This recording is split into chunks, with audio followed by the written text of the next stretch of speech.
Students, welcome back to Convocation. It's hard to believe it, but last Friday marked the end of the first 9 weeks of school. To put it another way, we've already completed 25% of our school year. Today, you'll receive your progress report for the 3-week grading period. Being as that the 4th week is almost done, I would encourage you to check skyward, especially if there's an issue with one or more of your grades. If there is a discrepancy, please see your teacher and work with them to make adjustments. There is still time to finish strong for your 6 weeks grades. The next item on our Convocation video is information about Red Ribbon Week. From the beginning, we have made Convocation focused on your future. I and your teachers and staff at DHS truly care about your well-being, and we want you to know that if you make a commitment to avoid drugs and drug addiction, that future will be much brighter. Thanks for your hard work. What makes our school a great place to be are the people who go here, and each one of you are important to our greatness. Remember, Eagle Fight never dies. Hi DHS, we're here to talk to you a little bit about the upcoming college fair and Red Ribbon Week. I'm Miss Thomas, I'm the counselor for last names A through L. And I'm Miss Wardis, and I'm the counselor for last names M through Z. And first I want to visit with you about the college night. It's going to be a big college fair with over 40 colleges present at Weatherford College in Bridgeport. It's Tuesday, November 1st, and it's from 5 to 7 p.m. If you want to attend, you can actually enroll at www.gotocollegefairs.com, and you can go ahead and take care of enrolling and seeing which colleges you want to visit ahead of time.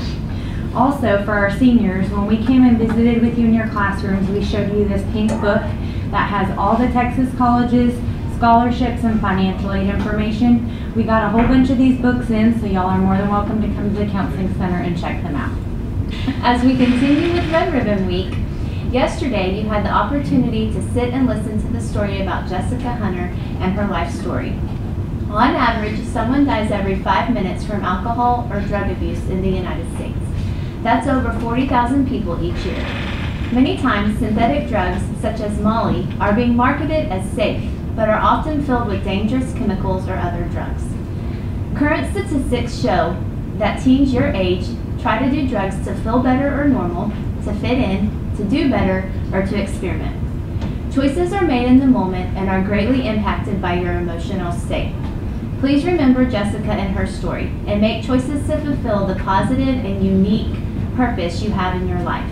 Our school cares about you, and you matter. Enjoy the rest of Red Ribbon Week, and pledge to be drug-free.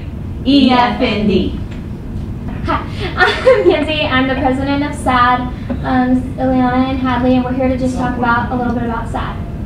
SAD stands for Students Against Destructive Decisions. And some examples of destructive decisions would be drinking and driving, doing drugs, or anything like that. So I know this week you've seen a bunch of signs about Red Ribbon Week, and we've had a bunch of themes this week. Every day is different. And today we're really just going to show you a not very quick video, but a video about SAD and what we are, and like the effects of drinking and driving and all those sorts of things. So thanks a lot.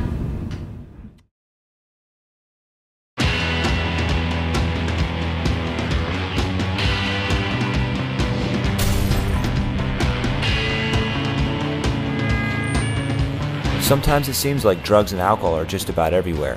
At parties, schools, at the mall, and even at home. We think, no big deal.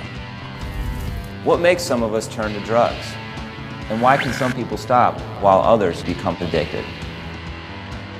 I thought, sure, I'll do it if you're doing it. Everyone was telling me, like, Kat, you're so boring. And that kind of sucks to hear from your friends. You don't know what to do, but you want to fit in. I thought to myself, well, they're still getting straight A's. Shouldn't change anything. And it didn't, at first. Addiction runs in my family, so I should have known better. They say it's not addicting, but smoking every day the last year, so. You know, all of a sudden you're taking them on a Tuesday night to go to sleep. I never expected something like this to happen to me. I mean, I remember waking up one morning and looking at myself in the mirror. I had nothing. I didn't have my friends, my family, my girlfriend had left me. I had nothing. My name's JT Daly, and I used to be a drug addict. When I was 13 years old, I first started smoking weed. From there, went to drinking alcohol. Once I got to high school, I was partying almost every weekend and almost every day, which then eventually led to my cocaine addiction. Fell in and out of rehab, was arrested 5 times, until finally my friends and family helped me to realize that I needed to check myself. Now, I'm an intervention leader and help thousands of kids learn the truth about drugs. I know firsthand how drugs and alcohol can affect you, your friends, your family.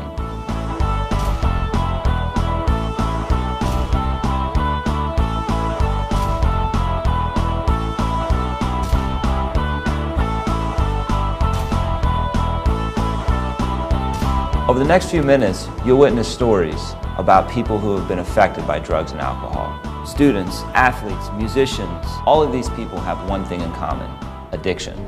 You might think you're on top of it all, but these stories show that things can quickly spiral out of control. My brother got me stoned for the first time when I was 12. My father was an alcoholic. His father was an alcoholic.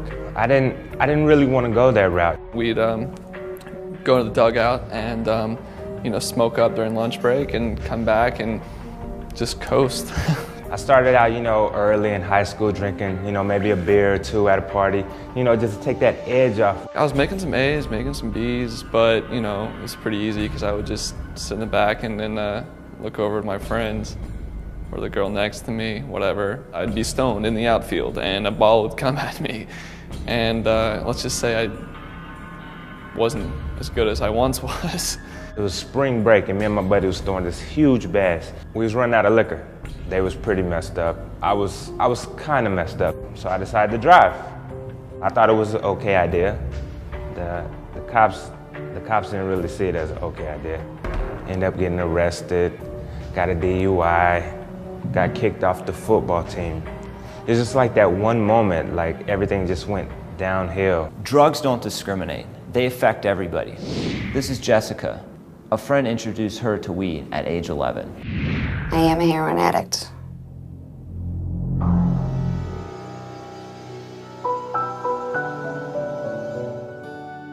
Jessica was a truly beautiful little girl, but for some reason she was shy. The other kids are hanging out with their friends and stuff for the weekend, and I spend the weekend with my grandpa. Jessica was my little princess. She still is my little princess.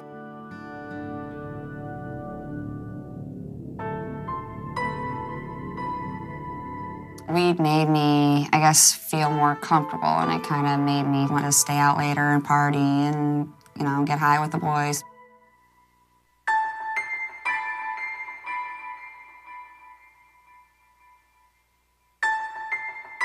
The guy that got me pregnant didn't want me to tell my parents. He kept telling me, I have money, I'll pay for the abortion, and, weeks, even a couple of months went by, of him telling me that same thing. I loved the high. It took away, I guess, everything. Took away feeling. I didn't have to think about anything.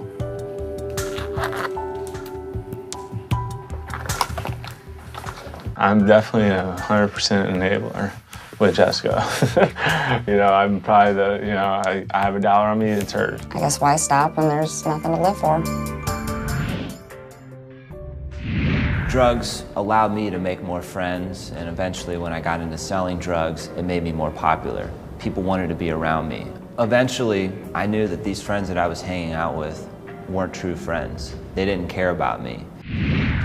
I guess I always felt like an outsider. Couldn't relate to any other girls. I was just sort of this tomboy. I was wearing my brother's hand-me-downs. I kind of fell into a group of people at school, and on the weekends we'd all chip in and get really messed up. I started stealing pills from my dad, like the painkillers. There was a couple of really, really bad close calls, and no one ever called an ambulance, ever. It happened to me. They put a pillow under my head and hope for the best.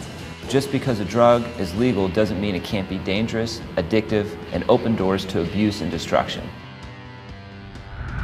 This is Ryan. He was exposed to drugs and alcohol at an early age. Both his father and stepfather suffer from addiction, and that's a powerful risk factor. I'm addicted to opiates. It's pretty much the only reason for living. You really can't do anything without it. I don't know this person. It's not my son. When I had Ryan, I instantly just fell in love with him. We probably, from the outside, looked like a very normal, functioning family, but at home, there was a lot of dysfunction going on. I am an alcoholic. He would get into ridiculous fights with Ryan over, such silly things when he had been drinking, and Ryan didn't know how to handle it. I know me being an alcoholic has had an effect on Ryan over the years. Once I started smoking, I actually was high every day. And I found some other people who liked it too, and right off the bat, it was a beautiful relationship.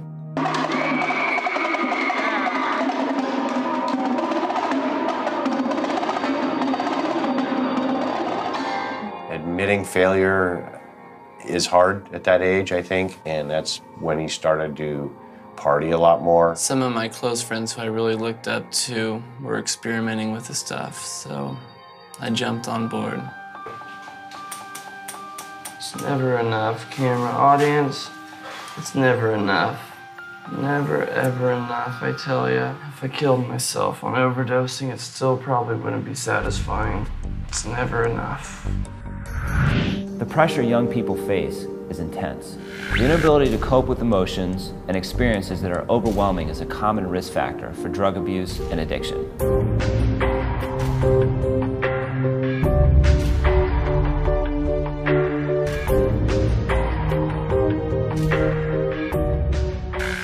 I started using drugs and alcohol because of all my failures in life. Failing out of school, getting cut from the basketball team, losing girlfriends. What I've found to be successful are goals. Setting goals in your life and constantly trying to achieve these goals. Problems are good. It keeps us going in life. Obstacles and goals keeps us going in life. And when a person doesn't have any goals or dreams or aspirations, they're hopeless and apathetic about life.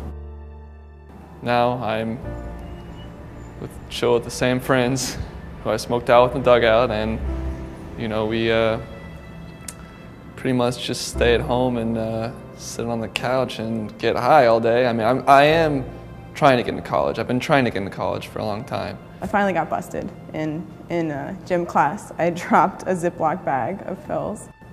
They helped me get into a rehab center. And when I first got out, a lot of people I was hanging out with before, were trying to contact me and see if I was going to get back in.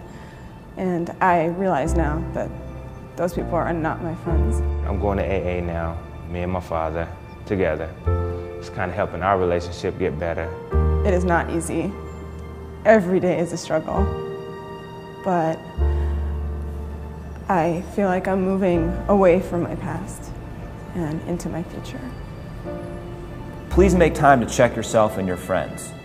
And if you think you have a problem or you are in trouble, talk to someone you trust. A parent, a friend, a coach, or a teacher. Having someone there for you can really help. Messing with drugs is gambling with your life, and it's a losing bet. So keep yourself in check or risk getting wrecked.